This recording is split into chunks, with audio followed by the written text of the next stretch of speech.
काळाचे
साधू गरजेचे आहेत, विलासी लोकांचं काम नाही. विलासी राजकारणाचं वाटोळं केलं भ्रष्ट पुढाऱ्यांनी आणि परमार्थाचं वाटोळं केलं विलासी महाराज लोकांनी. विठ्ठल त्यागी माणसाची गरज आहे, त्यागी. जरा गाथा उघडा. मला वाटतं गेल्या वर्षी रामभाऊ महाराजाने नवाच फाळा आणला होता महाराज. काय कीर्तन आहे का काय, युट्यूबवर ते कीर्तन पाहिलं तर माणसाला शारेच उभे राहतात. महाराज नवाच फाळ घेऊन आले. तर राग मानू नका, पण आज हे कोणाला तरी बोलायची गरज आहे. कारण लोक नको त्यालाच काळांतराने परमार्थ म्हणून बसतील महाराज. आणि मग साध्यही बुडल, साधनही बुडल आणि सगळंच बुडल महाराज. आणि मग आदरणीय या गडावर चांगलं वैराग्यवान साधू असावे की ज्यांची बैठक वैराग्याची असावी. कोण निवडावं, कोण निवडावं? तर आमच्या गुरुवर्य घुलेबाबाच्या तालमीत तयार झालेले. वा, तालीम विठ्ठल महाराज घुले. विठ्ठल महाराज घुले म्हणजे सामान्य नाही, प्रति वामन भाऊ महाराजच होते महाराज. ते बोलत नव्हते, त्यांचे डोळे बोलायचे. ते जर पुढं पाहिलं का पुढचा माणूस माझ्या बरोबर येऊ का मग माणसं निघायचीच मग. त्यांचे डोळे बोलायचे. आणि मग अशा गुरुवर्य घुले बाबांच्या तालमीतील एक व्यक्ती म्हणजे याच भागातील होते आदरणीय जनार्दन महाराज. जनार्दन महाराजाचा माझा पहिला संबंध आला भंडाऱ्या डोंगरावर. महाराजांनी लय साधना केलेली. आता हे बघा तुम्हाला वाटतंय बाबा आपल्या लग्नाला येतात, आपल्या जागरण गोंधळाला येतात, मग बाबा बाकीच्याच बाबावणी येतं. येडे येत तुम्ही महाराज. बाकीच्या बाबात आणि या बाबात फार फरक आहे. कारण मी जनार्दन महाराजाला 25 वर्षापासून ओळखतोय. थोडा नाही 25. हे पूर्वी भंडाऱ्यावर राहायचे, भामचंद्रावर राहायचे, अतिशय साधक आणि सगुणाची उपासना. पांडुरंगाची मूर्ती आता या येड्यांच्या नादी लागून राहिली का नाही कोणाच ठाऊक, आहे का ती मूर्ती? सकाळी तेवढा आपल्यापुरता असावा असे. आणि मग ती पांडुरंगाची सगुण मूर्ती. खरं सांगू, मी मूर्ती पूजाला लागलो तुमचं पाहून महाराज. माझ्याकडे सुद्धा पांडुरंगाची मूर्ती आत्ता बरोबर गाडीत. महाराजांची अतिशय गोड मूर्ती. ह्या लोकाला आग लागली, आपली साधना काही जीवनात असली पाहिजे. लोकाचा परमार्थ आहेच आहे, पण आपलाही तयार असला पाहिजे. डॉक्टर श्रीराम लागू हे अंधश्रद्धा निर्मूलन समितीचं काम करायचे.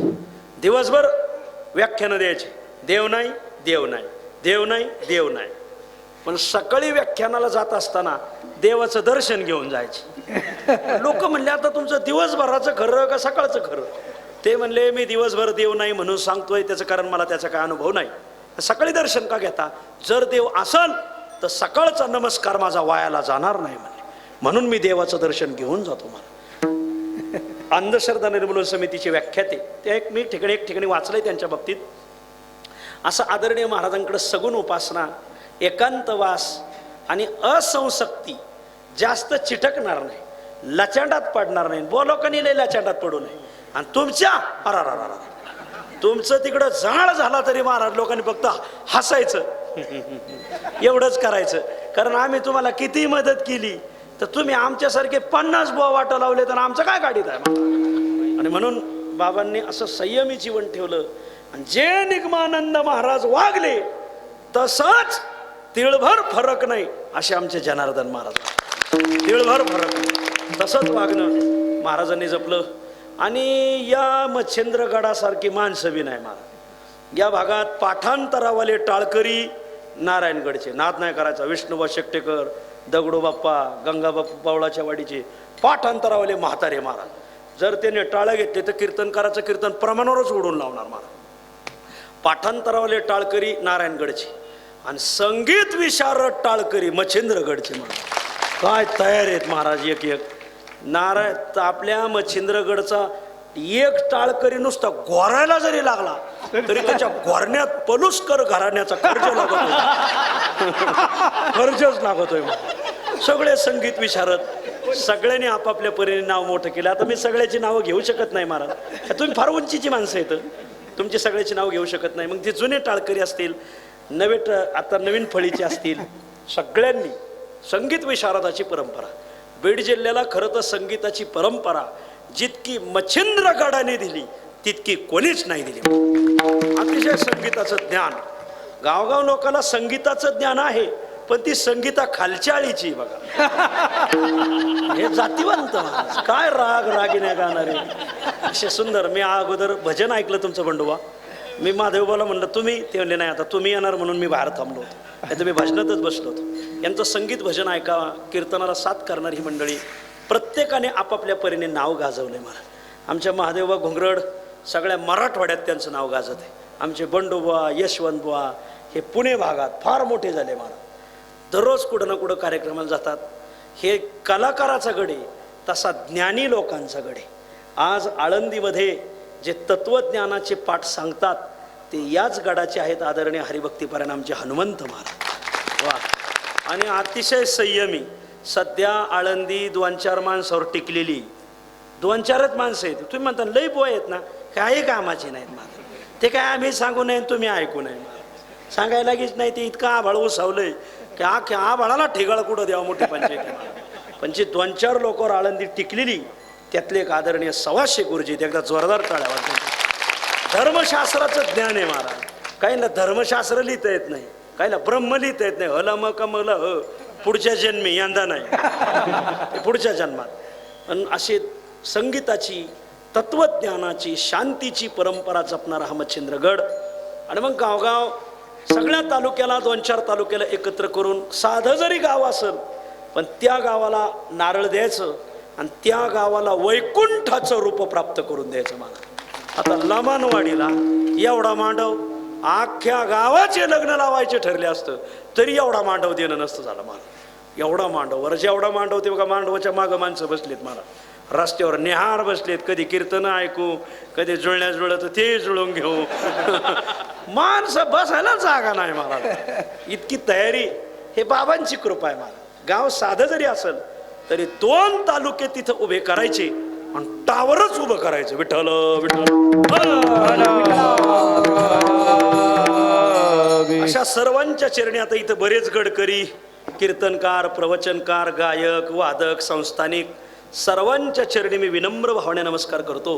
थोडक्यात सेवा आवरतो. विठ्ठल विठ्ठल.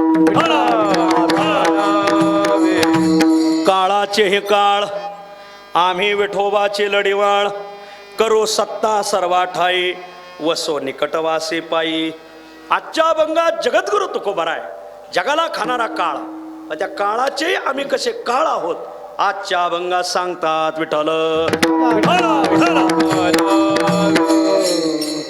मृत्यू लोकामध्ये अन्न, वस्त्र, निवारा या मानवी जीवनाच्या मूलभूत गरजा सांगितलेल्या आहेत. विठ्ठल विठ्ठल. जीव म्हटलं का हा गरजूवंत आहे. या गरजूवंत जीवाला गरजांची अपेक्षा आहे आणि म्हणून प्रत्येक जीवाला शास्त्रामध्ये 2 गरजा सांगितलेल्या आहेत. एक आहेत वरपंगी गरजा आणि एक आहेत मूलभूत गरजा. वरपंगी गरज म्हणजे काय आणि मूलभूत गरज म्हणजे काय? वरपंगी गरज तिला म्हणायचं जी असली तरी काम भागत आणि जी नसली तरीही काम भागत, हिला म्हणायचं वरपंगी गरज. आणि मूलभूत गरज म्हणजे काय? जी असली तरच काम भागत, नसेल तर काम भागत नाही, हिला म्हणायचं मूलभूत गरज. जीवन जगत असताना काही वरपंगी गरज आहेत. काय? तंबाखू ही वरपंगी गरज. तंबाखू खाल्ली म्हणजे माणसं जिवंत राहतेत आणि तंबाखू नाही खाल्ली म्हणजे माणसं मरत आहेत, असा काही नियम नाही. बिड्या फुकणं ही वरपंगी गरज आहे. मला गांजा ओढणं वरपंगी गरज आहे. काही काही गावगावच्या शंकर सोसायटीच्या लोकांनी आखी महादेवाची देवळं काळी केली महाराज, पण ती वरपंगी गरज आहे, ती काय मूलभूत गरज नाही. या वरपंगी गरज आहे व्यसनांच्या, पण काही मूलभूत गरज आहेत की जी जीवाच्या मुळाशी जडलेली, तिला म्हणायचं मूलभूत गरज. अशा 3 आहेत. अन्न वस्त्र निवारा या मूलभूत गरजा आहेत. आजच्या चिंतनात आपल्याला निवारा ही मूलभूत गरज कशी हे पाहायचं नाही, वस्त्र ही सुद्धा मूलभूत गरज कशी हे पाहायचं नाही, अन्न या मूलभूत गरजेचा विचार करायचा आहे. त्यातली त्यातही अन्न ही मूलभूत गरजच कशी हे सिद्ध करायचं नाही. मग आजच्या चिंतनात आपल्याला अन्न साखळीचा विचार करायचा आहे. विठ्ठल विठ्ठल. अन्न साखळी, साखळी म्हणजे शृंखला. साखळी तशी नसतेच, ती अनेक कड्यांनी बनविलेली असते. या अन्न साखळीला 3 कड्या आहेत. 3 कड्या कोणत्या? अन्न साखळीची पहिली कडी भक्ष कडी, अन्न साखळीची दुसरी कडी भक्षक कडी, आणि अन्न साखळीची तिसरी कडी जी आजच्या अभंगात आली भक्षस्य भक्षणम कडी. विठ्ठल विठ्ठल. अन्न साखळीची पहिली कडी, मी कडी म्हणतोय बरं का, कडी म्हणत नाही. नाही, अन्न आल्यामुळं तुमच्या डोक्यात कडी यायची, तर कडी नाही, कडी. बर, अन्न साखळीची पहिली कडी भक्ष कडी. एक वर्ग असा आहे की समाजाचा तो भक्ष ठरलेला आहे. या मृत्यू लोकात कोणी उठायचं त्याचा लचका तोडायचा, कोणी उठायचं त्यालाच चावायचं, कोणी उठायचं त्याचाच घास घ्यायचा, असं एक वर्ग आहे. ही भक्ष कडी. कडी क्रमांक 2 भक्षक कडी. एक वर्ग असा आहे की जो दुसऱ्याला चावतोय, ज्याला दुसऱ्याचं खावा वाटत आहे, जो दुसऱ्याला संपवायला निघाला, याला म्हणायचं भक्षक कडी. या दोन्ही कड्या आजच्या अभंगात आल्या नाही. तिसरी कडी आलेली भक्षस्य भक्षणम कडी. एक कडी अशी की जो दुसऱ्याला खायला जातोय आणि भक्ष्याचाच भक्षण ठरतोय. विठ्ठल. या 3 कडीचा एक धावता विचार करू. त्यातली पहिली कडी भक्ष कडी. ऐका मंडळी, मृत्यू लोकात एक वर्ग असा आहे, कोणी उठायचं आणि त्याचाच घास घ्यायचा, कोणी उठायचं त्याचा लचका तोडायचा, कोणी उठायचं त्याचा दांडा मोडपा करायचा, कोणी उठायचं त्याच्या दारात बैलगाडी सोडायची, असा वर्ग आहे. असे किती आहेत? असे बरेच येतं, पण शास्त्रात 4-5 जण सांगितलेले. 4-5 माणसं समाजाचा आहार ठरतात, समाजाचं भक्ष ठरतात. समाज त्याला चावतोय, तोंडात टाकतोय महाराज. हो हो, कोण हो? शास्त्रकार सांगतात ऋणी, रोगी, दासकृतो, नीत नीच पुत्रो गत छत्रहा पंचयतेच परभक्षा मृत्यूलोके विजानियात. मृत्यूलोकामध्ये 5 माणसं भक्ष म्हणून सांगितली. 5 माणसाचा समाज लचका तोडतोय. कोण हो? ऋणी. ऋणी म्हणजे कर्ज बाजारी. काय एक खायची तर अर्धी खा, आणि 2 टाइम जेवायचं तर एकच टाइम गिळा, पण कर्जाची खाऊ नका, कष्टाची खा. बघा, हा कष्टाचं जितकं गोड लागत तितकं कर्जाचं गोड लागत नाही. मला एक फार दिवसाचा पडलेला प्रश्न आहे, पटला तर ऐका, नाही तर द्या सोडून. मराठवाड्यात ऊस नाही महाराज, मराठवाड्यात कांदे नाहीत, बरं कापसाचे पैसे होंड्यावरच जातात. मग मराठवाड्यात काही लोकांनी घरं बंगले चांगले कस काय बांधले. मी एका जणाला विचारलं होतं, तर तो म्हणला महाराज आमच्याकडं सावकार किल्ले चांगली चलत आणि लोकांच्या मुंड्या मुरगाळूनच. बर ऋणी. आणि म्हणून 2 टाइम जेवायचं असेल तर एकच टाइम जेवा, 2 भाकरी खायच्या तर एकच खा, 1 खायची असेल तर अर्धीच खा. फुल पोटी जेवायचं असेल तर अर्ध्या पोटी जेवा, पण ते कष्टाचं खा, ऋणाचं खाऊ नका. का बरं? कारण शास्त्रकार विषाला विष म्हणत नाही, मग ऋणालाच विष म्हणतात. कर्जाचं खातोय तो कर्ज तो अन्न खात नसून विष खातोय, विष. विठ्ठल विठ्ठल. शास्त्रकार विषाला विष म्हणत नाहीत, मग कर्जाला विष म्हणतात. कसं काय? न विषम विषमित्याहोर. विषम विषम न, खरं विष हे विष नाहीये. मग ब्रह्मस्वम विषमुच्यते. ब्रह्मस्व म्हणजे कर्ज, कर्जाला विष म्हणा. का बरं? अहो विषम एकाकी न महंती. विष घेणारा एकटा मरतो, पण कर्ज ब्रह्मस्वम पुत्र पौत्रकम. कर्ज काढलेला स्वतःलाही मारावं लागतं, नाहीतर पोराला तरी मारावं लागतं, नाहीतर नातवाला तरी मारावं लागतं. आणि म्हणून कर्ज काढायच्या भानगडीत पडू नका. विठ्ठल विठ्ठल. दोन गोष्टी करायला माणसाला लय हौस वाटत, पण फेडायला लय जड आता. कोणत्या दोन गोष्टी? एक आहे पाप आणि दुसरं आहे कर्ज. पापम कर्तुम ऋणम कर्तुम मन्यन्ते मानवाः सुखम परिणामो अतिगहनो महताम अपि नाशयति. पाप करायला लय गोड वाटत आहे. माणसं बोलता बोलता पाप करतात. काल एका देवळात गेलो, पुजारी आम्हाला मंदिर दाखवित होता. हे मंदिर या साली बांधलेलं, असा कलर दिला ना, असं तसं. बोलता बोलता माणसं पाप करतात. पुजाऱ्याने आमच्याशी बोलता बोलता बिडी काढली, देवाच्या समयलाच पिटिली. आता काय माणसं बोलता बोलता पाप करतात. मला पाप करायला सुख वाटतंय, फेडायला जड आहे. आणि कर्ज काढायला सुख वाटतंय, फेडायला जड आहे. ऋणम कर्तुम पापम कर्तुम मन्यन्ते मानवाः सुखम परिणामो अतिगहनो महताम अपि नाशयति. शास्त्रकार सांगतात. आणि म्हणून कर्ज काढताना माणसाने हात आखडावा. याच्यावर शंका. काय शंका?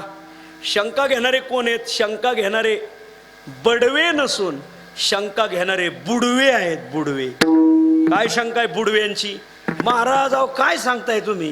अहो लय सोपं आहे. काय? अहो कर्ज काढायचं आणि बुडवायचं, लय सोपं आहे म्हणले. तुम्ही काय सांगताय? ऋणी मनुष्य हा परभक्षय. तर बुडव्यांनो बरा बारीक आहे का? कर्ज बुडतच नाही.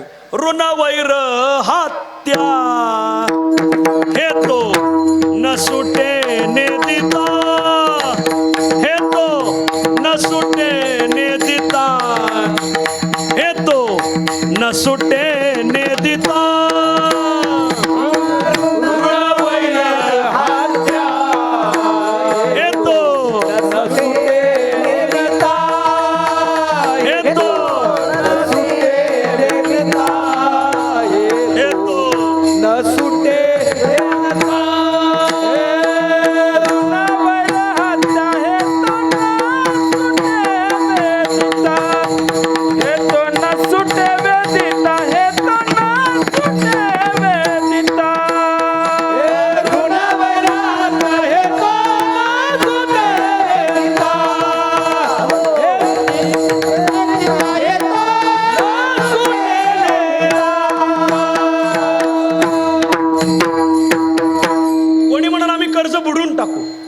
कर्ज बुडत नाही. स्वर्धेत चला.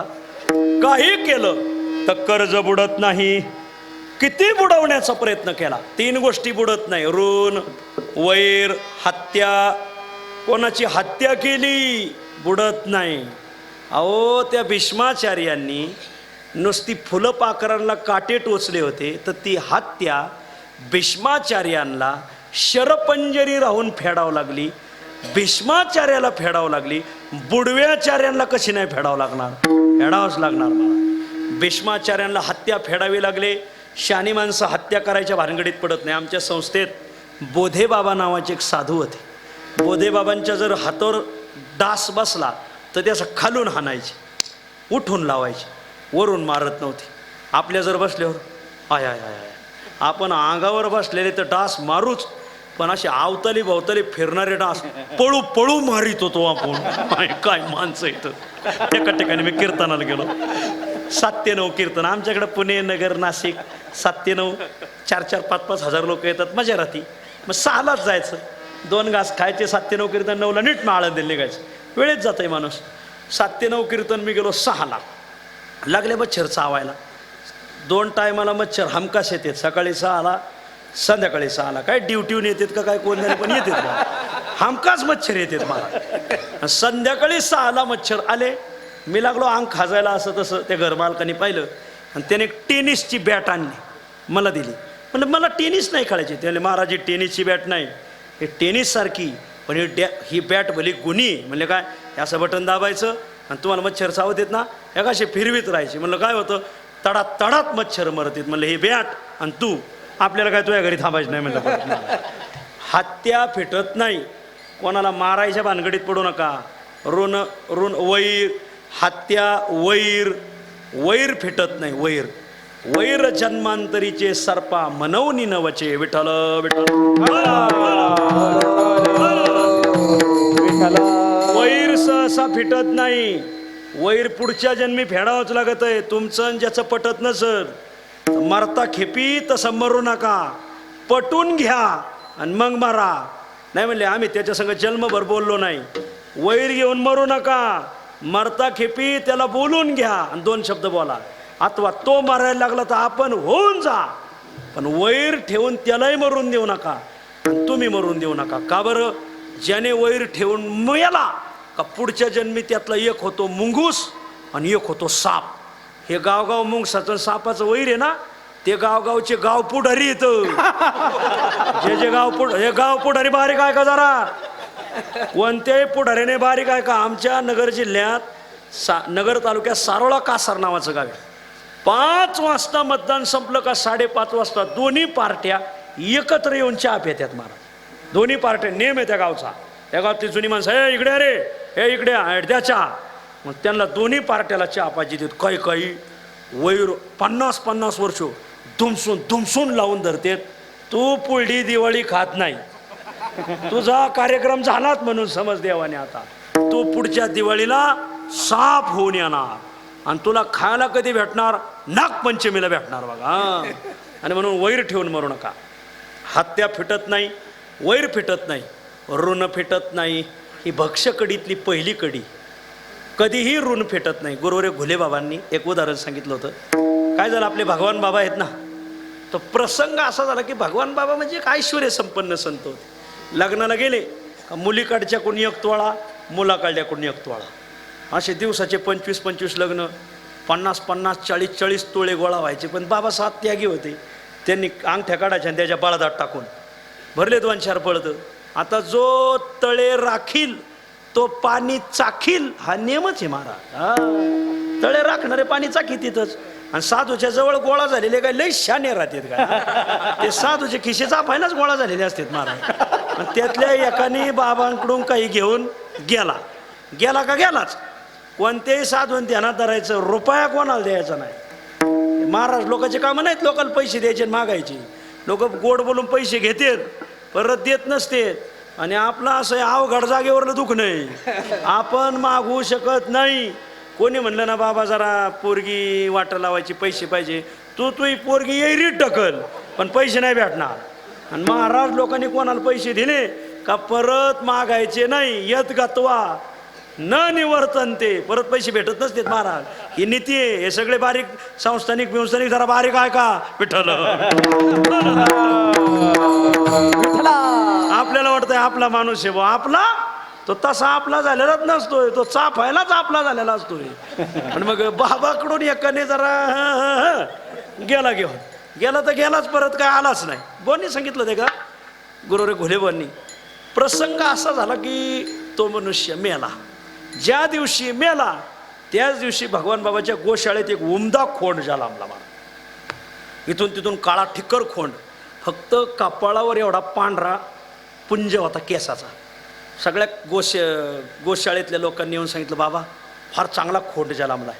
बाबाने सांगितलं हा खोंड 2 वर्षांनी कामाला येणार आणि पुढं 5-6 वर्ष काम करणार आणि 6-7-8 वर्षांनी एक आमोशा येईल, आमोशाला ग्रहण आहे, त्या ग्रहणात मरणार.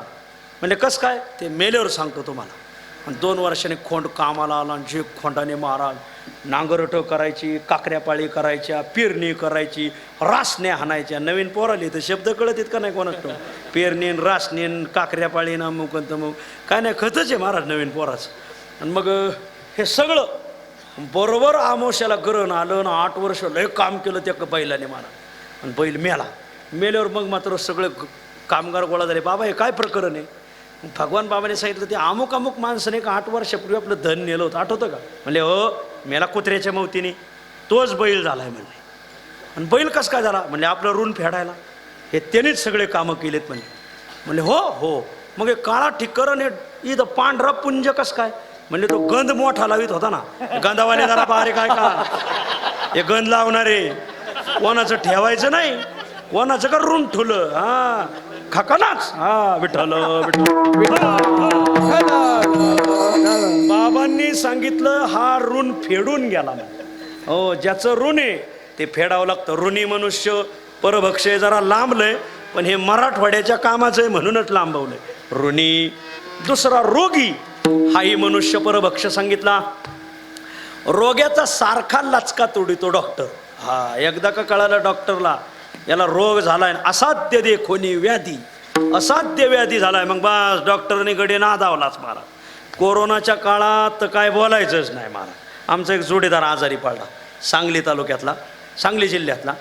गेला डॉक्टरकडं, चांगला गडगंज श्रीमंत आहे, 50 एकर ऊस आहे त्याला. गेला डॉक्टरकडं, डॉक्टरने पहिलं सांगितलं झोपा. पहिली गोष्ट आता उभ्याने काही राहिलंच नाही, पहिलं झोपा. हो पलीकडे अंगावर, हो अलीकडे अंगावर, उठा, जीप काढा बाहेर घ्या. तर काय होतंय तुम्हाला? काय नाही, तुमचा ताप होतोय आम्हाला. मग डॉक्टरने ते कानात वायरी घातल्या, तपासलं. तपासत असताना विचारलं, कोरोनाच्या दुसऱ्या लाटीत हा पेशंट सापडला होता. आणि मग डॉक्टरने विचारलं, घरी जमीन किती, घरची परिस्थिती कसं काय? कोरोनाचा आणि या परिस्थितीचा काय जन्यजनक भावसंबंध आहे मला अजून काय कळाला नाही. घरची परिस्थिती कसं काय डॉक्टरांनी विचारलं. त्याने सांगितलं 50 एकर ऊस. डॉक्टरने 50 एकर, कानात काढलं, किती एकर म्हणले? 50 एकर. असं कुठं म्हणजे काय? पॉझिटिव्ह आहेत म्हणले तुम्ही. तुम्हाला तुमची पॉलिसी किती काय आहे सांगा जरा, अमुक तमुक, बँक बॅलन्स किती? ते आता नाही सांगत. तुम्हाला ॲडमिट व्हावं लागेल. नाही नाही, मला घरी जाऊन येऊ द्या. घरी जाऊन येऊ द्या. हो पप्याच्या आईला लागण होईल, पप्याच्या आईमुळंच मला लागण झालेली म्हणले, मला घरी जाऊन येऊ द्या. आणि तो घरी गेला, काहीच केलं नाही, फक्त फाटके कपडे घातले आणि तोंडाला मास्क लावलं. त्या मास्कचा एक फायदा झाला बा, काय? नकट्या पोरी काटल्या. मास्कचा काहीच दुसरा फायदा नाही झाला. हे गेले सोयरीक पाहायला, एक पाहुणा म्हणला मास्क काढाव, दुसरं म्हणा मास्क काढू नका, कोरोनाचा संसर्ग चालू आहे. पण मास्क लावून पोरी नेल्या आणि ते घरी गेल्यावर मास्क काढलं, लग्न झालं होतं, नाक जणू जीपचं बोनेट उचललंय.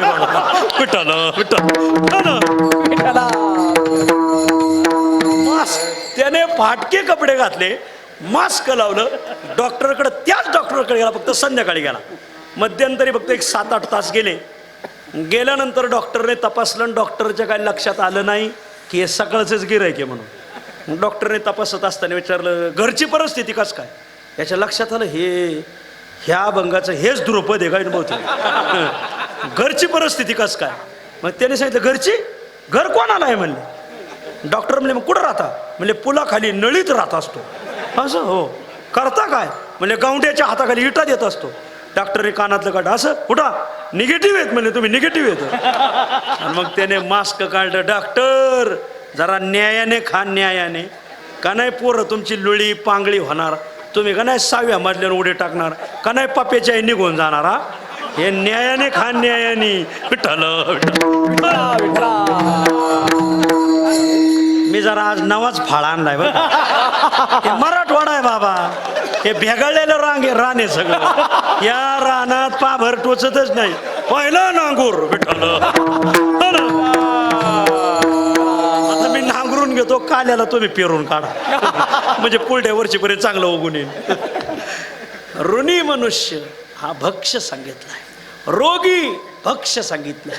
डॉक्टर रोग्याचं शोषण करता, त्याला प्रमाण सांगतो मी.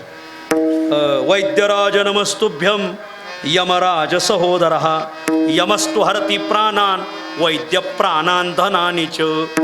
मी एकदा कार्यक्रमाला गेलो आणि आजारी पडलो. त्या लोकांना विचारलं, इथं दवाखाना? म्हणजे पुढं व्यापारपेठ आहे, व्यापारपेठेत दवाखाना आहे, वरच्या मजलीवर आहे. गेलो तर व्यापारपेठेत 2-3 मजली व्यापारपेठ होती, रस्त्याच्या कडाला 2-2, 3-3 मजली बिल्डिंगा, आणि दुसऱ्या मजलीवर ते दवाखाना होता. आणि म्हणलं, तर दवाखान्याला जायला पाटी कुठं आहे? तर रस्ता कुठं पाहिलं तर तिथं पाटी लिहिली होती. दवाखाना वर होता, पाटी अशी लिहिली होती, डॉक्टर प्राण हरे. प्राण हरे. मी तर छातीवरच हात ठेवला. आणि वरच्या मजल्यावर दवाखाना होता, पाटीच्या तिथं लिहिलं होतं, नीट वर जाण्याचा मार्ग. म्हणलं बरं झालं बा. ऋणी मनुष्य भक्षय, रोगी मनुष्य भक्षय. ऋणी, रोगी, दासकृत हा संस्कृत शब्द आहे, त्याचा अर्थ होतो गुलाम. एकदा का एखादा मनुष्य दास करून घेतला. पुण्या जुन्या काळात जसा बैलाचा बाजार आहे तसा माणसाचा बाजार होता. रामशास्त्री प्रभूने माहुली संगमची कराड, त्यांनी माणसाचा बाजार बंद केला.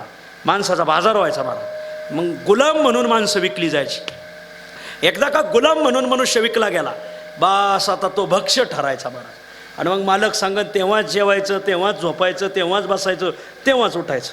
गुलाम मनुष्य परभक्षय ऋणी रोगी दासकृत गतछत्र नीचपुत्र नीचपुत्र म्हणजे धाकलं पोरग. धाकलं जुन्या काळात आशीर्वाद होता. अष्टपुत्रा सौभाग्यवती व 8-8-9 पोर व्हायचे. लयच मोकळ्या मनाने कारभार होता जुन्या काळात. आणि मग त्यातलं जे धाकलं होतं ना, धाकलं बापाने त्यालाच काम सांगायचं, आईने त्यालाच काम सांगायचं, थोरल्या भावाने त्यालाच काम सांगायचं. आपल्या मराठवाड्यात एक म्हण आहे बघा, बोला बरं. नकटं व्हावं पण धाकटं होऊ नये. हे सगळे मला धाकले माऊलीच म्हणतात. काय भानगडे काय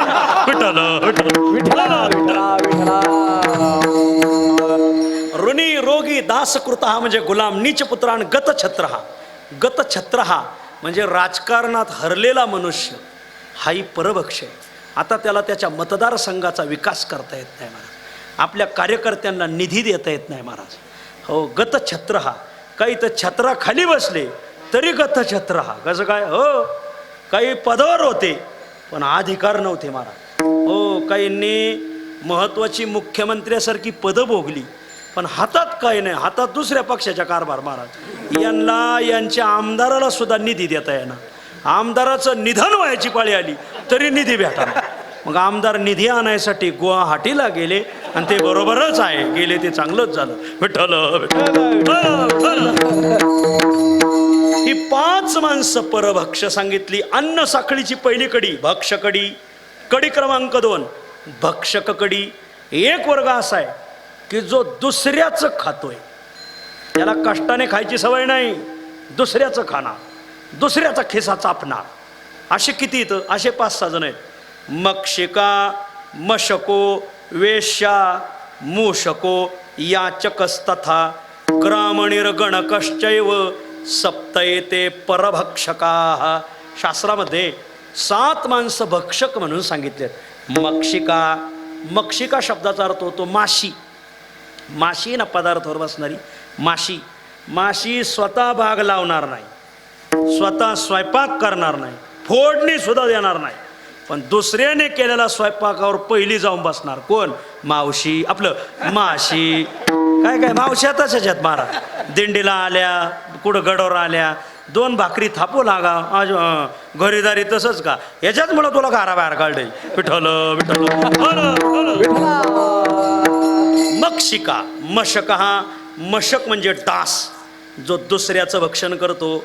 मक्षिका परभक्षक, मशक परभक्षक. मक्षिका मशको वेश्या परभक्षक. मूषक मूषक म्हणजे उंदीर. उंदीर दुसऱ्याचं भक्षण करतो मूषक. पुढं सांगतात याचक. याचक म्हणजे भिकारी. हा हे दुसऱ्याचं खातो. हल्ली भिकारी सुधारलेत, कमी भीक घेत नाहीत. आम्ही रोज फिरतोत महाराज. आमच्या पुढे एक फॉर्च्युनर गाडी होती. टोल नाक्यावर टोल पडत होते आणि मग गाड्या थांबल्या. फॉर्च्युनर गाडी थांबली, पुढं रांगा होत्या. तेवढ्यात एक भिकारी आला. फॉर्च्युनर पशी आला आणि त्याने सांगितलं काच खाली घ्या. फॉर्च्युनरच्या मालकाने घेतली काच खाली.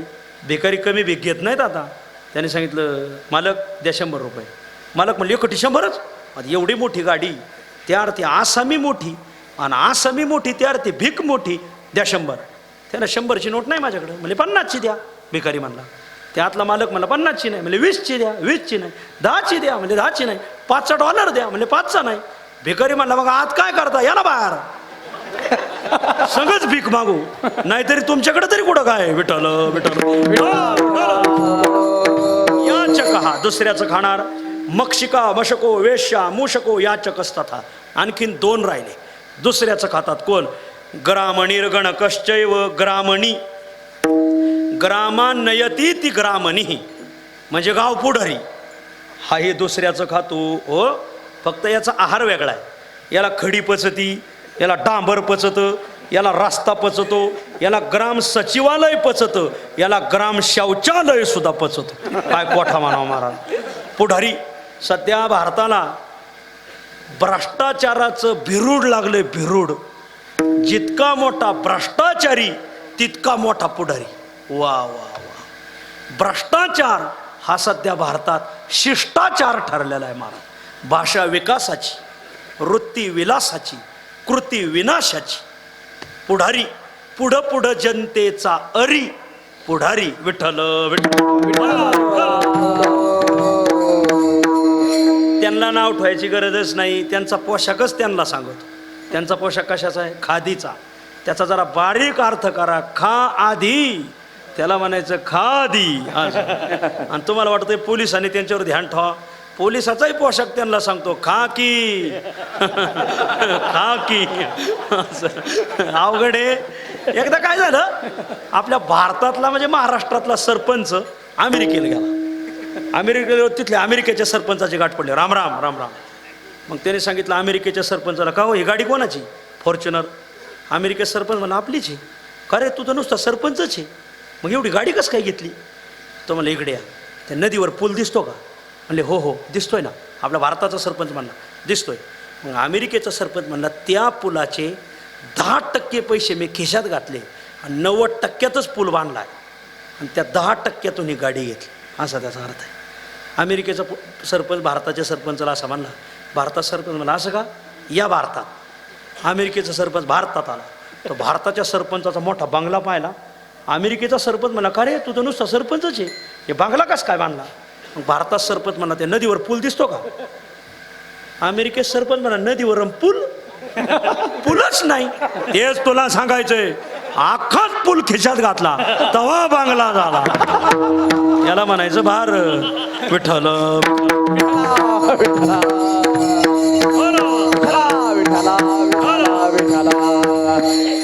कठीण आहे. ग्राम शास्त्रात आलेलं सांगतोय, मला काय कोणाला बोलायला द्यायचं नाही. मी प्रमाणाला धरून बोलणारा प्रामाणिक बुवा आहे बघा. बर ग्रामणी. आणि शेवटचा राहिला गणक. गणक म्हणजे सरकारी चाकर. हाही दुसऱ्याचं खातो. कोण? लय सोपं उदाहरण. कोण? तलाठी. तलाठी दुसऱ्याचं खाणार.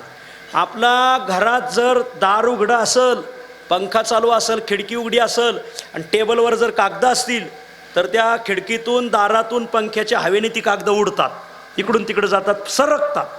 कागद सरकू नये म्हणून आपण काय ठेवतो कागदावर? वजन ठेवतो. घरी कागदावर वजन ठेवलं का कागद सरकत नाहीत. पण नारायण महाराज हा नियम तलाठी कार्यालयाला लागू नाही. तिथं कागदावर वजन ठेवल्याशिवाय कागद पुढं सरकतच नाही. मला काय म्हणायचं कळालं ना? जे न लिहिले ललाटी ते करून दाखवी तलाटी. विठ्ठल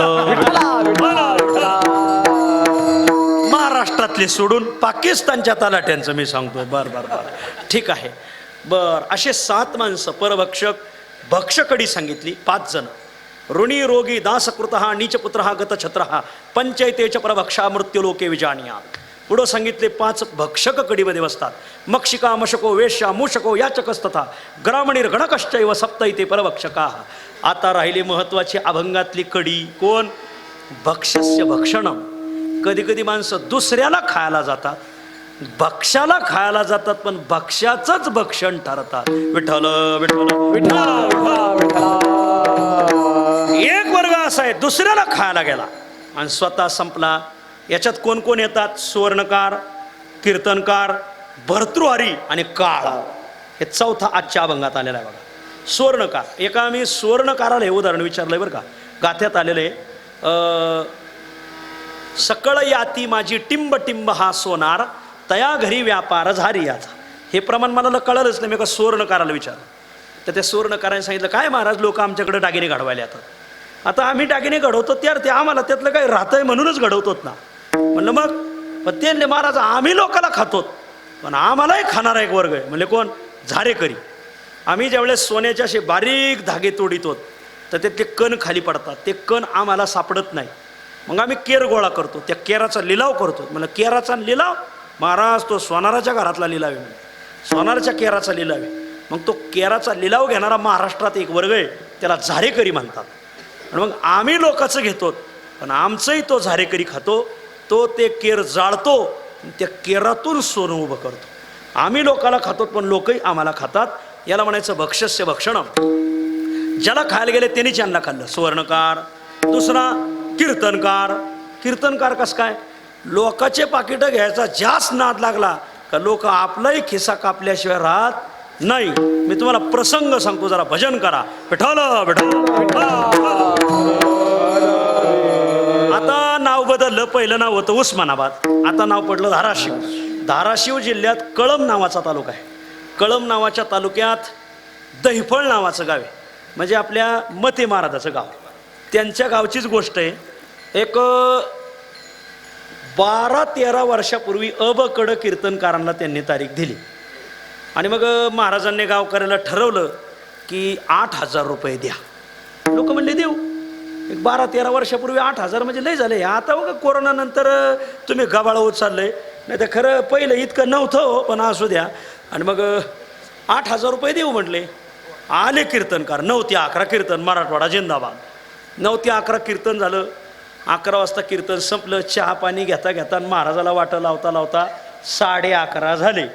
आणि मग दैपळवरून त्यांना येरमाळ्याला जावं लागलं. दैपळ ते येरमाळा 19-20 किलोमीटर अंतर आणि रस्ता खराब.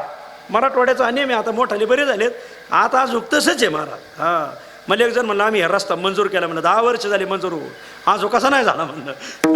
आणि मग त्या गावातून येरमाळ्याला जायला करीट 1 तास लागायचा, खराब रस्ता असल्यामुळे. महाराज निघाल्यानंतर महाराजांनी पुढं गेले आणि पाकिट फोडलं.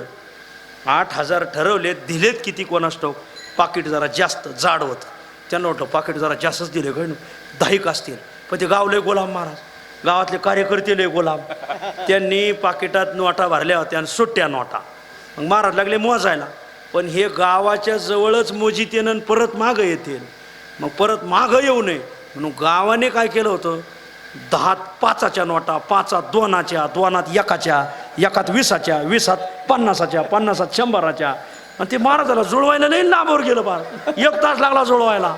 100च्या एका बाजूला केल्या, मग 50च्या एका बाजूला, 20च्या एका बाजूला, 10च्या एका बाजूला, 5च्या. त्या काळात 2च्या बी चलत होत्या. 2च्या नोटा 15 वर्षापूर्वीची गोष्ट. 1च्या 1 नोटा. आणि त्या सगळ्याचा तपशील मोजला. 1 तास लागला मोजायला आणि रुपये झाले 5,000. अरे गाव गुलामला का कमाल झाली. म्हणले 8,000 ठरेल, 5च दिले. हे ड्रायव्हर घे गाडी मागं येरमाळ्यावर. आता 11:30 निघाले. 1 तास लागायचा येरमाळ्याला जायला, म्हणजे 12:30 गेले. आणि 12:30 तिथून निघाले म्हणजे इथे यायला 1:30 वाजणारच ना. 1:30 वाजता आले. मांडवात कायच कोणीच नाही. 1 इनेकरी आणि 2 कारभारी बसली होती सप्त्याची. आलेच महाराज. कशाला सप्ते करता, पटत नसतं तर बोलीला कशाला, आम्हाला झेपत नसत महाराज कशाला बोलवायचा. एवढे 8,000 ठरले, 5च दिले. कुठे ते कार्यकर्ते. आता हेच कार्यकर्ते होते, पण हे लय हुशार. ते म्हणले खरंच राव काय गाव म्हणले गाढवे, इतकं चांगलं कीर्तन केलं. म्हणले किती दिले, म्हणले 5,000. मूर्ख आहे गाव. किती पाहिजे तुम्हाला, 8,000. लगेच घेऊन येतो, घ्या इकडं ते 5,000. आणि त्यांनी ते 5,000 घेतले. शिवाजी राजांनी तरी औरंगजेबाच्या हातावर तुरी दिल्या, ह्या बाबाने तुरी सकट पळून गेले. काय तुरीनेच गेले का काय. तुरा वस्तुशी वैष्णवाचा मान करा म्हणजे निघून गेले महाराज. 1:30 वाजता ते निघून गेले. 1:45 झाले, 2 झाले, लोकच येईनात महाराज. महाराजांनी दिकमाळीवर चढायचं, मांडवाच्या पुढं जायचं, दिकमाळीच्या वाटेवून बघायचं कुठून येतात काय येतात. ती येईनच. आता ती काय आणायला गेले होते वय, हेही गेले. व्याजाला स्वाकला, मुदलाला मोकला. आणि मग गेले 2 वाजता त्यांनी ते विनेकऱ्याला गाठलं. ए विनेकऱ्या इकडे. अरे ते कारभारी कुठं गेले, कुठं राहतात ते. विनेकरी म्हणला खाल्याळेच्या वरल्या अंगाला 2 वाडे आहेत, मग तिथून मधून 1 बोळे आणि त्याच्या वरल्या अंगाला त्यांचं घर आहे.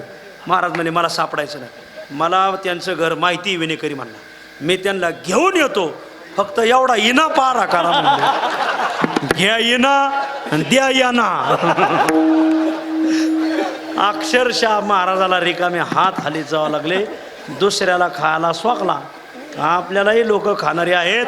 एका कीर्तनकाराला काही ठराविक लोक तारीख द्यायला गेले 8 साडेआठ वाजता. मग म्हणले हे आम्ही बसवंत पिंपळगावचे आहेत म्हणले, नाशिक भागातले. मग आमच्या गावात 50वा सुवर्ण महोत्सव आहे. मग 6 तारखा भरल्यात, फक्त जागर आणि काल्याच्या 2 तारखा भरायच्या राहिल्यात. हे यजमान आहेत, यांची इच्छा आहे जो 2 शेवटचे कीर्तन करीन त्याला 1,11,000 रुपये दक्षिणा द्यायची. महाराज म्हणले मग लगेच लिहून घेतो. महाराजांनी तारीख लिहून घेतली. आता तुम्ही तसं जाऊ नका, जेवणं करून जा. आणि त्यांना जेवणं बिवणं केले. आता ते पिंपळगाव बसवंतून आले होते ना, लांबून आले होते 2-4 किलोमीटरहून. 11 साडेअकरा त्यांना जेवायलाच वाजले. रात्री 11 साडेअकरा निघणार कसे. महाराज म्हणले राह मुक्कामाला. ते राहिले मुक्कामाला राहिल्यावर महाराज ते रात्री 2लाच उठले. कशाला, काकडा नाही याला वाकडा करायला. 2 वाजता उठले, तिने रामपुरीत चाकू काढले. महाराजाला झालं तिजोरीत चाव्या काढ. आणि तुम्ही तर सप्त्या संयोजक सप्ता पोलिसाला हप्ता बोलावकाला सप्ता म्हणले. अजिबात नाही, आम्ही अट्टल चोर आहेत म्हणले. आणि म्हणले मग हे सगळं नाटक केलं तुम्हाला फसवायला, आणि महाराजच धुवून न्याला महाराज असं. आणि म्हणून कधी कधी मनुष्य भक्ष्याचाही भक्ष्य होतो. विठ्ठल विठ्ठल. तिसरा आहे भर्तृहरी. भर्तृहरी सुद्धा भक्ष्याचा भक्ष्य ठरला. विठ्ठल विठ्ठल. भर्तृहरी राजा फार न्यायी होता. त्याने नीतीनं राज्य चालवलं म्हणून त्याने 100 श्लोक लिहिले. त्याला नीतिशतक म्हणतात. वा, अतिशय सुंदर. कालांतराने तो थोडा बायकोच्या जास्त आहारी गेला आणि मग शृंगाराच्या नादी लागला म्हणून त्याने शृंगारावर 100 श्लोक लिहिले. त्याला शृंगार शतक म्हणतात. साधकाने हे वाचू नये. विठ्ठल महाराज बोले ते म्हणायचे शृंगार शतक साधकाने वाचू नये. आणि मग तो जास्त शृंगाराच्या नादी लागून पार भंगार होईल. एका साधूला खटकलं. साधूने ज्वाला उचलला. साधू त्याच्या दरबारात आले. राजा, एवढं फळ खा. साधू, अहो आम्ही बंगल्यात राहतो, तुम्ही जंगलात राहता, फळावर तुमचा अधिकार आमचा नाही. हे फळ माझ्या तपाच्या अंती मी मिळवलंय. देवाने मला हे फळ दिलंय. हे फळ जो खाईल तो अमर होईल. राजा, हे फळ खान तू अमर हो. मग तुम्ही का खाईनात? नाही, माझं मृत्यू लोकातलं कार्य संपलंय. आता हे फळ तू खा आणि न्यायाने राज्य चालव. येतो मी. ते साधू गेले निघून. पण हे फळ खाईल तो अमर होईल. राजाने विचार केला, हे फळ खाणार मी अमर होणार, आणि माझी बायको म्हणजे राणी जर मरून गेली तर तिच्या वियोगात मी दिवस कसे काढू? मग मी मेलो तरी चलन, राणी जगली पाहिजे. मग त्याने राणीला बोलवलं. राणी, हे फळ तू खा. म्हणले का? हे फळ जो खाईल तो अमर होईल. मग तुम्ही का खायनात? मी मेलो तरी चलन, पण तू अमर झाली पाहिजे. तुझ्या वियोगात मी दिवस कसे काढू? राणी म्हणले ठीक आहे, खाते, जातो मी. राजा गेला बाजूला. साधूने फळ दिलं राजाला, राजाने फळ दिलं राणीला. राणीचं मन होतं त्या दरबारात एक घोडाचा खरारा करणारा होता, त्या सरदारावर होतं. राणीने ते फळ सरदाराला दिलं. हे फळ तुम्ही खा. म्हणले कसं काय? हे फळ जो खाईल तो अमर होईल. मग तुम्ही का खायनात? मी मेले तरी चलन, तुम्ही अमर झाली पाहिजे. तुमच्या वाचून मी दिवस कसे काढू? बघा आता, याला म्हणायचं संसार. हे जे तुम्ही ज्याच्यासाठी घेस केन तोड दावेन, याच्या टोप्या त्याच्या डोक्याला, ह्या बोटाचा धोका त्या बोटावर, तुमची पहिली पुण्यतिथी सुद्धा करणार नाहीत पोरं. लिहून घ्या, लिहून. विठ्ठल विठ्ठल विठ्ठल. हे आपलं ज्याच्यावर प्रेम आहे त्यांचं आपल्यावर काय प्रेम फेम काय नाही, ते डोक्यातून काढून टाका तुम्ही मारा. आणि मग राणीने दिले का सरदाराला. राणी गेली निघून. त्या सरदाराचं प्रेम होतं एका वेश्येवर.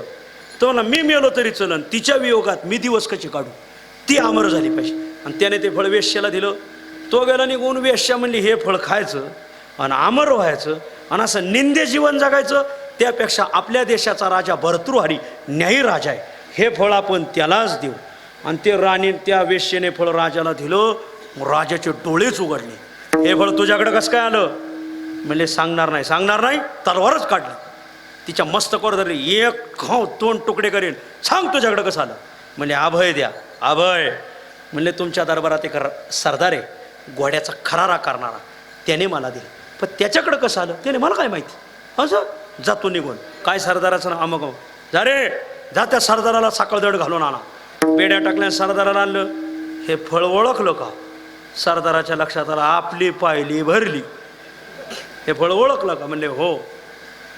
तुला कोणी दिलं हे फळ? नाही सांगणार. नाही सांगणार? एक घाव 2 तुकडे. तो म्हणला मी सांगितलं तरी मारणार आहे, नाही सांगितलं तरी मारणार आहे, त्यापेक्षा सांगणारच नाही. राजा म्हणला तू सांगितलं तर मारणार नाही, पण नाही सांगितलं तर मारणार नाही. मी तुला अभय देतो, मारणार नाही. म्हणजे काही नाही राजेसाहेब, तुमच्या राणीचा जीव माझ्यावर बसला आहे आणि म्हणून तिने हे फळ मला दिलं. राजाला असं वैराग्य झालं. याम चिंतयामी सततम सा मयी विरक्ता. जिचं मी रात्रंदिवस चिंतन केलं तिने माझ्यावर वैराग्य धरलं. अरे अरे अरे अरे. आणि मग त्याने पुन्हा 100 श्लोक लिहिले. ते जरूर वाचा. त्याचं नाव आहे वैराग्य शतक. विठ्ठल विठ्ठल. आता तो राजा त्या वैराग्य शतकात काय म्हणतोय ऐका. तो म्हणतोय मी भोग नाही भोगले, भोगानेच मला भोगलं. याला म्हणायचं भक्ष्यस्य भक्षणम. वा. भोगान भुक्ता वयमेव भुक्ता. मी तप नाही केलं, तपानेच मला तापवलं. तपो न तपता वयमेव तपता. मी काळ घालवण्याचा प्रयत्न केला, काळ गेला नाही, पण काळ मीच कालवश झालो. कालो न याता वयमेव याता. मी तृष्णा संपवण्याचा प्रयत्न केला, तृष्णा तर संपली नाही, मी संपल्याशिवाय राहिला नाही. तृष्णा न जीर्णा वयमेव जीर्णा. विठ्ठल विठ्ठल विठ्ठल. भर्तृ नृहरी स्वर्णकार कीर्तनकार आणि चौथा आहे काळ हा जगा काळ खाय जगाला खाणारा निहाळी पाके वडान पसरला शे चवडा करोनी माझी वडा आकार गज अवघाची आकार ग्राशियाला काळे सगळ्या जगाला खाणारा काळ जगाला खाता खाता खाता त्याची गाठ पडली तुकाराम महाराजाची आणि तुकाराम महाराजाने काळाला दंड ठोपटला तू जगाला खाल्लंय फक्त तुकोबरायला खाऊन दाखव आणि त्याने तुकोबरायला खाण्याचा प्रयत्न केला पण तुकोबरायच त्या काळाचे काळ ठरले काळाचे हे काळ काळाचे हे काळ हे काळाचे हे काळ काळाचे हे काळ काळाचे हे काळ काळाचे हे काळ हे काळाचे हे काळ काळाचे हे काळ आम्ही विठोबाचे लढी माळ आम्ही विठोबाचे लढी माळ करू सदा सर्व आई करू सदा सर्व आई आम्ही विठोबाचे लढी माळ आम्ही विठोबाचे लढी माळ करू सदा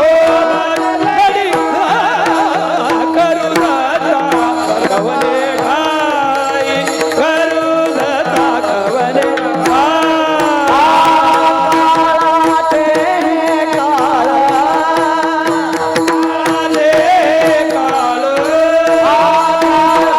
सदा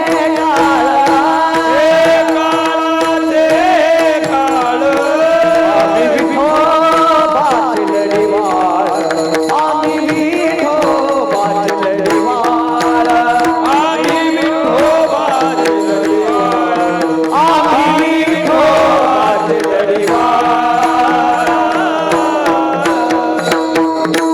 जगाला खाणारा काळ जगा काळ खाय जगाला खाता खाता खाता त्याची गाठ पडली तुकाराम महाराजाशी तुकाराम महाराज त्याने तुकाराम महाराजाला खाण्याचा प्रयत्न केला पण तो तुकाराम महाराजाला खाऊ शकला नाही उलट तुकाराम महाराजच काळाचे काळ ठरले काळाचे हे काळ आम्ही विठोबाचे लढीवाळ मनुष्य काळाचा काळ कसा ठरतो तर 2-3 प्रकारच्या साधना सांगितलेल्या एक संतांना आवडल असं जर आपण वागलो तर आपल्याला मरण येईल पण काळाच्या घरचं नाही देवाच्या घरचं तुकोबरायचं प्रमाण आहे संताशी आवडे तो काळाचाही काळ संताला जो आवडतो तो काळाचाही काळ ठरतो याला म्हणायचं काळाचेही काळ एक दुसरी गोष्ट दुसऱ्याच्या पैशाची लालसा ठेवली नाही तोही मनुष्य काळाचा काळ ठरतो आपल्याला कष्टाने जे भेटल अथवा प्रारब्धाने जे भेटल तेवढंच गोळा करा उगा याच्या माना मोडायच्या आणि त्याच्या मारला का तू हे पोरं लुळे पांगळे होतील कशाला तू डोकं चाली तो आपल्याला कष्टाने आणि प्रारब्धाने भेटल तेवढंच खायचं दुसऱ्याच्या पैशाची आसक्ती जर ठेवली तर मनुष्य काळाचा भक्ष ठरतो द्रव्याच्या मागे कळकाळाचा लाग मनवनी संग खोटा त्याचा द्रव्याचा तो आम्ही धरितो विठाळ त्याच पाठी काळ लाग करी ज्यांनी ज्यांनी दुसऱ्याच्या पैशावर नजर ठेवली त्यांच्या पाठीमागं काळ लागला आम्ही पैशावर उदास झालो त्याच्यामुळं आता आम्हाला काळाचं मरण नाही विठ्ठल विठ्ठल अशा अनेक प्रकारे काळाचे हे काळ असा काळ जगद्गुरु तुकाराम महाराजाला खाण्यासाठी आला तुकाराम महाराजाने काळाशी युद्ध करायचं ठरवलं आणि तयारी केली आम्ही वीर झुंजार करू जमदाडे मार जमदाड म्हणजे तलवार थापटिले फार मोड झाला दोषांचा काळ त्याचं सैन्य घेऊन आला दोषरूपी सैन्य आणलं पहिलं त्याने दोषरूपी सैन्य आणलं यांनी पहिलं ते दोषरूपी सैन्य धोपटून काढलं एथ आडवावया आले तेथ दोष वैरी धोपटिले झाला हाहाकार आले अंकित झुंजार शंख चक्राचे शृंगार कंठीहार तुळशीचे काळासाठी लढायला तुकोबाराने तयारी केली बाण आणले कोणते बाण रामनामांकित बाण गोपी लाविला चंदन माणसाने कपाळाला गोपीचंदन लाव नाही तर देव आपल्याला चंदन लावल्याशिवाय राहत नाही महाराज गोपीचंदन असलं पाहिजे देवाला चंदन लावावं आपण गोपीचंदन लावावं तुकोबाराज प्रमाणे ऊर्ध्वपुंड्र भाळ कंठी शोभे माळ पिजे कळकळ तया भेणे. हे आता नाही कळायचं हो यम पिंढऱ्या लाल करीत. तुकोबरायची अक्षरं खरी ठरतील का तुझी कशाला चिपडा डोळा चमकितो. विठ्ठल विठ्ठल तुकोबरायच्या अक्षरावर श्रद्धा ठेवा. आणि मग गोपीनावीला चंदन झळकती निशान गरुड टके पताका. आणि काळाने तुकोबरावर आक्रमण केलं. तुकोबराने पहिलं काळाचं थोबाडच आणलं. तुका म्हणे काळा हा ना तोंडावर फटका बसला का काळाने खालीमान केली. खालीमान केली का डोक्यात रामनामाची गदा घातली. आम्ही विठोबाचे वीर, आम्ही विठ्ठलाचे वीर, फोडू कळीकाळाचे शिर. कळीकाळाच्या मस्तकावर गदा टाकली. काळ तव येऊन खालीच पडला. खाली पडला का पाया खालीच घातला. पावटने केला का जगा काळ खाया आम्ही माथा दिला पाये. आम्ही माथा दिला पाय. आम्ही माथा दिला पाय. आवाज द्या ना.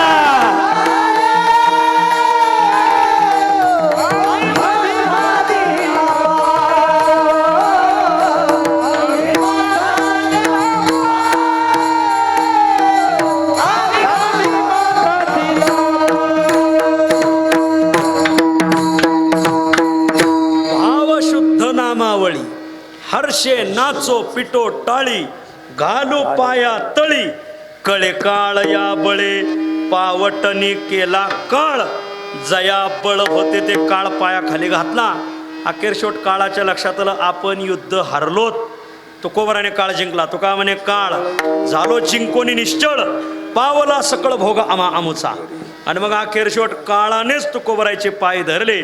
वीर विठ्ठलाचे गाडे कळे काळ पाया पडे. याला म्हणायचं काळाचे ही काळ. हे युद्ध आलंय गाथ्यात. युद्ध आहे तुकोबराच्या गाथ्यात. काळाचं आणि तुकोबरायचं युद्ध. काळाचे ही काळ. हो हो. कोण आहात तुम्ही. आम्ही विठोबाचे लढीवाळ. आम्ही विठोबाचे आहेत. वारकऱ्याला पक्ष नसतो. वारकरी पांडुरंगाचे असतात. ते कोण्या पक्षाचे नसतात. वारकऱ्याला पुढचे माणसं पाहूनच बोलावं लागत. आमच्या कीर्तनाला सगळ्या पक्षाची माणसं राहतात. आम्ही ज्या पक्षाची माणसं आहेत तशीच प्रमाण काढतो. पण आम्ही काय कोण्या पक्षाचे नसतो. आम्ही पांडुरंगाच्या पक्षाचे. आमच्यापुढं राष्ट्रवादीची माणसं बसले तर आम्ही प्रमाण काढतो. तुका म्हणे घडी घडीने साधावी त्रिगुणाची गोवे उगवणे. घडे घडे काळ वाट याची पाहे अजूनही किती आहे अवकाश राष्ट्रवादीचे. आमच्या पुढे जर आय काँग्रेसची माणसं बसली असतील आम्ही अशीच प्रमाण काढणार. उभारेला हात जगी जाणविले मात. अशी प्रमाण काढायची. आमच्या पुढं जर बीजेपीची माणसं बसली असतील आम्ही तशीच प्रमाण काढणार. ऐके वचन कमळापती. कमळाचीच प्रमाण काढायची महाराज. वा वा. आमच्या पुढे जर शिवसेनेची माणसं बसली तीक्ष्ण उत्तरे हाती घेऊन पान फिरे असं. आणि जर का आमच्या पुढे अपक्ष बसली आम्ही तशीच प्रमाण काढणार. देश वेश नवे माझा सहज फिरता करू सत्ता का. अपक्षाची कुठं सत्ता असते का. कोठे स्थिर राहिलो. कोणत्या पक्षातही स्थिर नसते ते महाराज. जिकडं मंत्रीपद जिकडं घुगऱ्या तिकडं उदे उदे विठ्ठल. आम्हाला कसला पक्ष. आम्ही पांडुरंगाच्या पक्षाचे. आम्ही विठोबाचे लढीवाळ. तुका म्हणे ऐशी आवडती लढीवाळे जाणीवेचे काळे तोंड देवा. आम्ही काळाला जिंकली. आता सगळ्या जगावर आमचीच सत्ता झाली. अभंगाच्या दुसऱ्या करू सत्ता सर्वा ठाई ठाये. करू सत्ता सर्वा ठाई सर्वा ठाई. करू सत्ता सर्वा ठाई.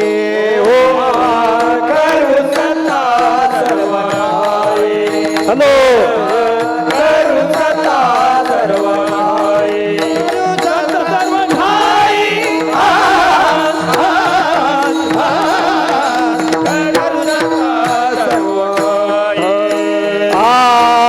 करू सत्ता सर्वा ठाई ठाई हो. करू सत्ता सर्वा ठाई सर्वा ठाई. करू सत्ता सर्वा ठाई.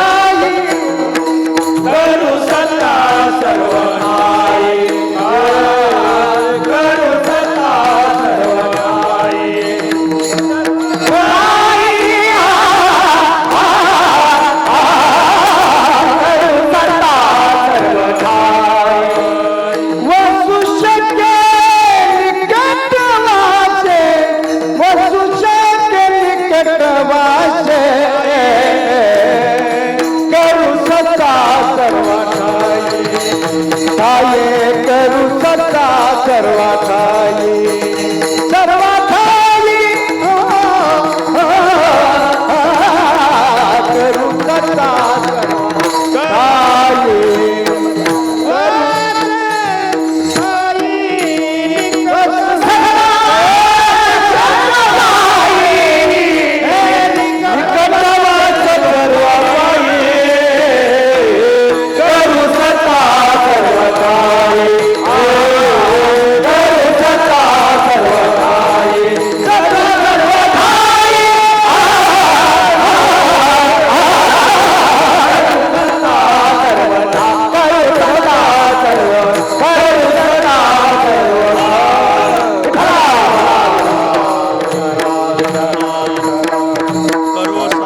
सर्वठायी वसो निकट वासे पायी. आता काळ जिंकल्यामुळं अवघी सत्ता आली हाता.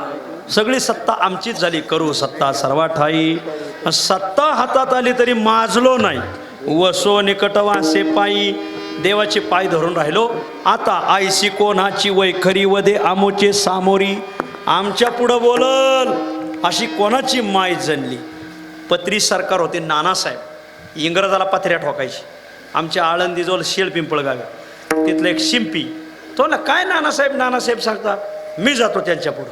लोक म्हणणार जाऊ नको लय गरम माणूस येतो. गेला असतो नानासाहेबाला जाऊन विचारलं कुठे येतो ते नानासाहेब. नानासाहेब म्हणे कोण रे तू. असा आवाज काढला मारा तो इतका गरबाडला. कोण रे तू. मी पिंपळगावचा शिंपी. हे म्हणायचं विसरलो तो म्हणा मी शिंपळगावचा पिप्पी. आईशी कोणाची वैखरी वदे आमुचे सामोरी. आमच्या संस्थेत काही माणसं होऊन गेली महाराज. साधू पांडुरंगबा वैद्य कोणी बोलायचं नाही त्यांच्यापुढं. जयराम महाराज बसले कोणी बोलायचं नाही. एवढी मोठी मोठी माणसं आपल्या महाराष्ट्रात थरथर कापायची. विठ्ठल महाराज बोले बोलायची कोणाची माय जनली नाही महाराज त्यांच्यापुढे. आईशी कोणाची वैखरी वदे आमुचे सामोरी. तुका म्हणे बाण हाती हरिनाम तीक्ष्ण. आमच्या हातात हरिनामाचा बाण आहे. ज्ञानदेवी मंत्र हरिनामाचे शस्त्र यमे कुळ गोत्र वर्षियले. करो सत्ता सर्वा ठाये वसो निकटवासे पाये. सर्व या भागाला विनंती. जसं तुम्ही निगमानंद महाराजाला प्रेम दिलं तसं आमच्या जनार्दन महाराजाला प्रेम द्या. एवढीच विनंती. सेवेला पूर्ण विराम. विठोबार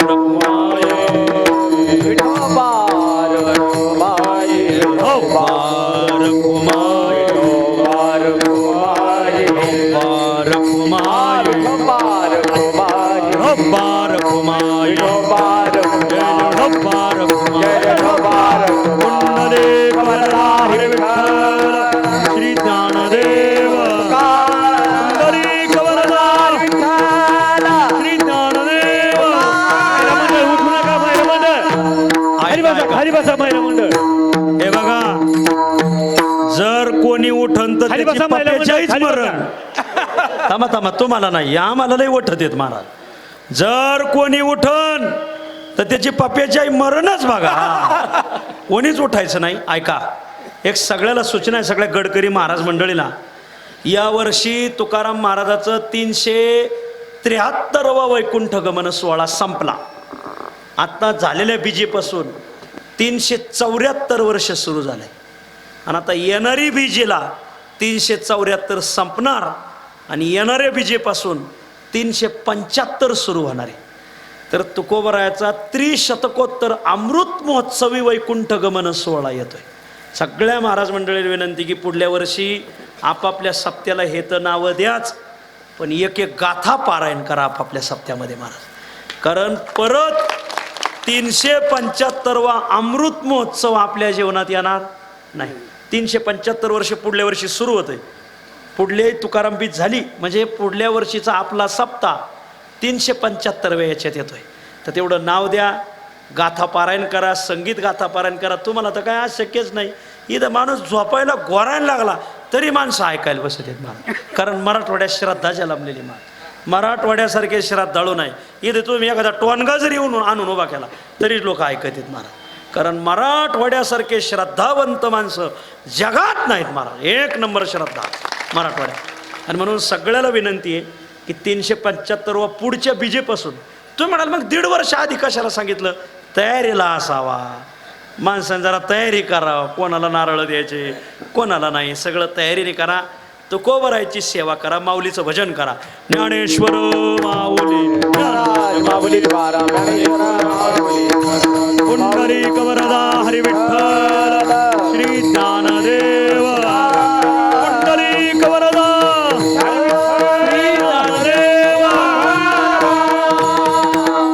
सगळ्यांनी हातवर करायचे, तुकाराम महाराजाचं भजन करायचं, हातवर करा, एक टाळी वाजायची. तुकाराम तुकाराम तुकाराम तुकाराम तुकोबरायचं भजन, टाळी टाळी टाळी. तुकाराम तुकाराम तुकाराम तुकाराम तुकाराम तुकाराम तुकाराम तुकाराम तुकाराम तुकाराम तुकाराम तुकाराम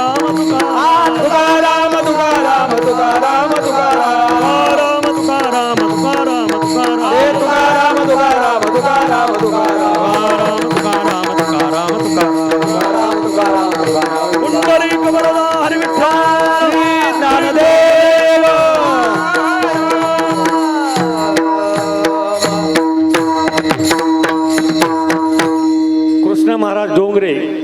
कृष्ण महाराज डोंगरे आणि महादेव महाराज सुतार कारागीर गाजीपूर.